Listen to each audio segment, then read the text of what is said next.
Okay, this is piece 217, Female Deity. It's got two images associated with it. It's from Nucoro, Micronesia, and it was created in the 18th to 19th centuries, 1700s to 1800s. It's made of wood. The context is that Nucoro is an atoll. An atoll is a something that sticks up out of the Pacific Ocean, and it's comprised of little islets. Here we go. You can see all these little islands, and Nucoro is the biggest island here, making up this atoll, and it is, in the center of an atoll is a lagoon. This one's 3.7 miles across. There's no airstrip here. The boats that come here come like once every few months. The kids here, there are 300 people or so that live here now. And when the kids become of like secondary school age, they go to nearby Pohnpei, where San Nan Madol is, our other piece. The further context is historically, we are able, it's really cool, to trace the movement of peoples across these islands. And so we know that here in this blue star is Nucoro in Micronesia, in the Micronesia region, and it's a part of the Micronesia, Federated States of Micronesia. But the people that settled Nucoro came from Samoa, and they brought with them Polynesian culture, language, hierarchy, and then they combined that Polynesian culture with Micronesian culture, like navigation, canoe building, and yet they retained so much significant Polynesian traits that they're considered a Polynesian outlier. This region was kind of found by or made public to the world by the Spanish explorers in 1806. And by 1830, enough had stopped by these explorers that they were trading for metal.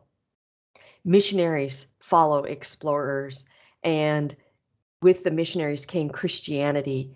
And by 1903, when a European missionary returned to this atoll, they found that Christianity had been full-scale adopted, and it was, the story is that, not the story, the history, the fact is that a Nucoroan woman who had been on the island of Pohnpei brought back Christianity, and everybody on this atoll was converted. And so all of these images that we see, the female deities, they had been pretty eradicated. They were pretty much taken off the island by 1885, we think. So had they been on the island, when they were on the island, they were housed in these community buildings called Amalu. This is a recreation of sort of a community building. The female deity would have been kept inside an enclosure in these Amalu. So this is a god house. Has a religious function to it. Some female deities, because they could be smaller, could be kept in the home. The form, these are stylized, meaning that there's kind of a formula, a recipe to them. And so they're not all identical, but they all have these similarities, such as an ovoid or egg-shaped head. If they have any semblance of eyes or nose or mouth, it's done with a slit, like you can see, maybe that's a slit right there. The neck is columnar, so very geometric. Shoulders are always sloping, really strong line down. And then there's a large torso as compared to these flexed, shorter legs. And then the buttocks here, see the buttocks is flattened off, and the arms are long and tapered.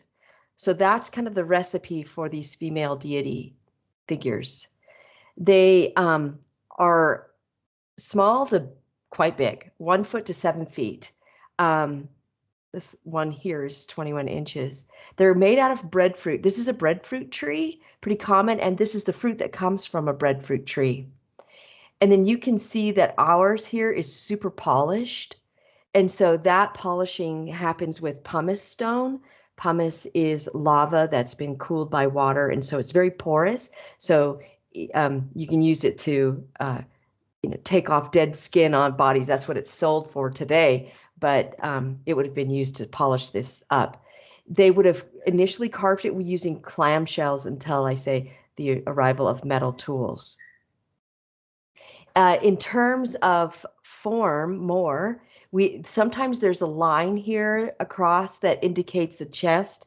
There's definitely lines indicating the pubic region, but just in overall, we could use the word geometric to describe, because it's oval and this one has a more delineated face, more oval, triangular pubic region, rectangular torso. So geometry plays a role. In terms of size, I said they range from 1 foot to 7 foot. This is the 7 foot variety right here. This is in the museum in New Zealand, and this is identified as the Ko-Kwa, a goddess figure that's kind of got some evil spirits in her. These female deities are partially based on the fact that this is a matrilineal society, meaning that lineage is traced through the women of the atoll. The function of it is that when there are ceremonies, or especially harvest festivals, the female deities are activated, and they take on just the energy of whatever the local deities are that they want them to be. And the priests, seek from the female deity essential fertility and renewal that would have been essential, right, on those island settings where they're counting on the crops for food for a year. And then it also plays in with the fertility of the population. And I read about the ceremony where young women are tattooed as a part of these festivals. And this is like a movement into adulthood, a ritual that signifies they are becoming of age. Okay, so these statues look very plain, right? But it is with the adornment, the embellishment of woven decoration, feathers, paint, in this case flowers, that the deity comes to life. And then in terms of content, these could be labeled pre-Christian idols. There are 37 that one scholar has noted around the world, held in private and museum collections. So there's not as many as certainly there were pre-Christianity on this atoll. But their arrival on the art scene in the late 1800s marked the start of a transformation in sculpture in Western art. And that is that this notion of minimalism, or a different way to portray the human body. And so here's Alberto Giacometti, who is self-ascribed, transformed by this Micronesian art. And here's his piece, Holding the Void. And this is Alberto Brancucci's piece, The Kiss. And again, here we see that it is use of as few lines as possible to create the sculpture of human bodies. Okay, so that's the female deity on Nucoro, Micronesia, made of breadfruit wood in the 1700s to 1800s.